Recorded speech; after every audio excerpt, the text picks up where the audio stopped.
Hello friends, welcome back to Priya kitchen. நான் பிரியா பேசுகிறேன். இந்த வீடியோவில் முட்டை மசாலா எப்படி பண்ணுறதுன்னு பார்க்கலாம். இன்றைக்கி இதை கொஞ்சம் வித்தியாசமாக பண்ண போகிறோம். வேர்க்கடலை, எள்ளு எல்லாமே போட்டு பண்ணலாம். ரொம்பவே டேஸ்ட் அருமையாக இருக்கும்.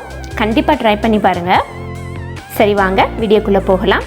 அதுக்கு முன்னாடி பிரியா கிச்சனை நீங்கள் இன்னும் சப்ஸ்கிரைப் பண்ணலைன்னா மறக்காமல் சப்ஸ்கிரைப் பண்ணிக்கோங்க. பக்கத்தில் இருக்கிற பெல் ஐக்கானையும் ப்ரெஸ் பண்ணிக்கோங்க. அடுப்பில் ஒரு கடாய் வச்சுட்டு ஒரு 2லேருந்து 3 டேபிள் ஸ்பூன் எண்ணெய் ஊற்றிக்கலாம். எண்ணெய் காஞ்சதும் இங்கே ஒரு 5 முட்டையை வேக வச்சுருக்கிறேன், அதை சேர்த்துடலாம்.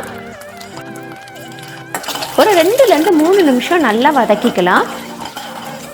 முட்டையோட வெளிப்பகுதி நல்லா சுருங்கி வரும். அப்போ இதை தனியாக எடுத்து வச்சிடலாம்.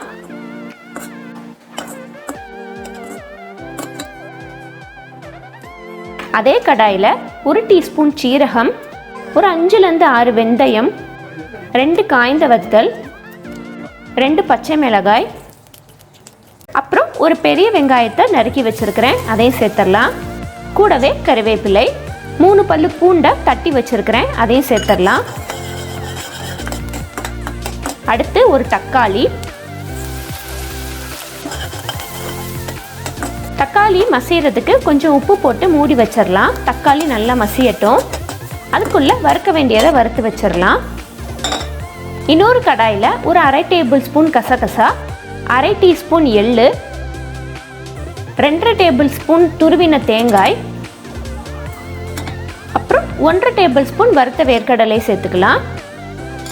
இது எல்லாத்தையும் நல்லா பொன்னிறமாக வறுத்து எடுத்துக்கலாம்.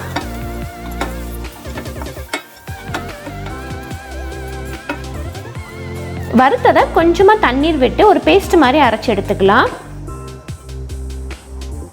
அதுக்குள்ளே தக்காளியுமே நல்லா மசிஞ்சிருச்சு. அரைச்ச விழுதை இதில் சேர்த்துடலாம். ஒரு பிரட்டி தட்டு போட்டு மூடி ஒரு 2 நிமிஷம் வச்சா போதும். அதில் இருக்கிற எண்ணெயெல்லாம் பிரிஞ்சு வந்துடும். அதுக்கப்புறமா 1 டேபிள் ஸ்பூன் மஞ்சள் தூள், 1 டீஸ்பூன் மிளகாய் தூள், 1 டீஸ்பூன் மல்லித்தூள், 1 டீஸ்பூன் கரம் மசாலா சேர்த்துக்கலாம். கூடவே தேவைக்கேற்ப உப்பு, ஒரு 2 கையளவு தண்ணி தெளித்து விட்டுக்கலாம். இதுவுமே நல்ல எண்ணெய் பிரியிற அளவுக்கு மூடி போட்டு மூடி வச்சிடலாம். இப்போ இதில் முட்டையை சேர்த்துடலாம். முட்டையை இங்கே நான் 2ஆக கீறி வச்சுருக்கிறேன். உங்களுக்கு வேணுங்கிற ஷேப்பில் நீங்கள் கீறி வச்சுக்கோங்க.